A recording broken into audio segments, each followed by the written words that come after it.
د کافر نه دي کافر دا درې قسمه دي. څو درې قسمه غیر مسلمه خلک چې څومره هم دي څو قسمه دي؟ درې قسمه. یو ته ویلی شي حربي، یو ته ویلی شي ذمي، او یو ته ویلی شي مستامن. لومبی قسم چې کوم حربي دی دا هغه کافر ته وایي چې هغه ستا سره په میدان جنگ کې ساده ساده الفاظو کې دی پوره تعریف داسې نه دی خو ستاسو د پوهې دپاره.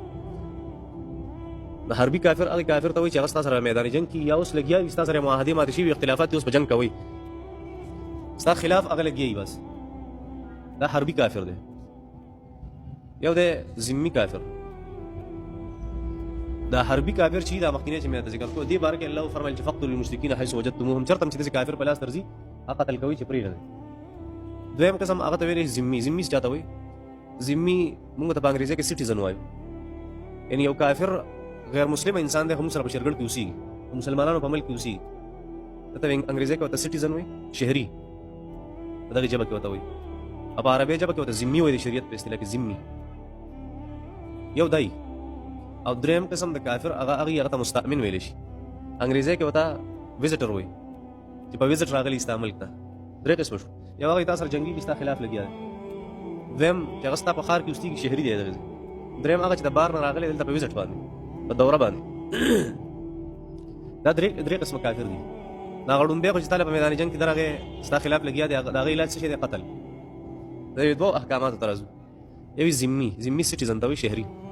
یو کافر ستا سره ستا ملک مسلمان ملک دی او کافر پکې اوسېږي دی شهري دی ملکي دی ملک سړی دی خو کافر دی نو مسلمان بادشاه هغه به دله په دې ځای کې د یو کال د اوسېدو اجازت نه ورکوي د دې نه کم دی پاتې کېدی شي خو دې نه سوا یو کال یا د یو کال نه سوا نشي پاتې کېدی پوهېږئ. او که فرض که دی پاتې کېږي ستا شهري په دې ملک کې ستا په ملک کې نو دی به بیا اسلامي حکومت له ټیکس ورکوي څه به ورکوي؟ جزیه ورته وایي جزیه ټیکس به وله ورکوي. دا ټیکس به د حفاظت لپاره د څه لپاره؟ د حفاظت لپاره چې زه ستاسو نه لاندې ژوند تېروم ستاسو ما تحته ژوند تېروم تاسو زما خیال ساتئ نو زه د دې په مقابله کې تاسو له څه درکوم؟ ټیکس درکوم. دې ته ذمي وایي. لکه یو سړی د مسلمان په ملک کې اوسېږي کافر غیر مسلمه نو د یو کال یا د یو کال نه سوا اجازت ورته نشته د دې نه کم به اوسېږي که د دې نه سوا کېږي نو بیا به هغه څه ورکوي؟ ټیکس به ورکوي. صحیح ده. دریم چې کوم وزټري وزټر چې د بار نه یو سړی مسلمان ملک ته راځي اسلامي حکومت له څه پکار دي دا نننۍ آیت مبارکه چې کوم دی دا دغه دریم سړي باره کې دی چې کوم وزټري د بار نه راغلی پوهېږئ.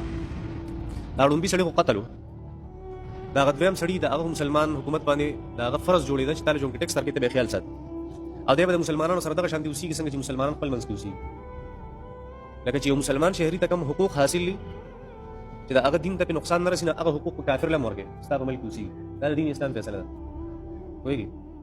بلکې بعضې علماء کرام هغه فرمایي که دغه شهري انسان دا دویم نمبر کس دی دغه شهري انسان دا کوم چې ټیکس ورکوي دلته سره اوسېږي که دا چېرته یو مسلمان راولګېدو دغه کافر یې مړ کړو دا شهري د په بدل کې به دا مسلمان قتلولی شي د په بدل کې به دا مسلمان دا شریعت دومره حقوق ورکړي غیر مسلمه له اسانه دا دونه د امن او امان دین دی چې مسلمان بیا کافر ته هم څه نشي ویلی د تا سره اوسېږي ستا ملک له ټیکس ورکوي ته ورته څه نشي ویلی.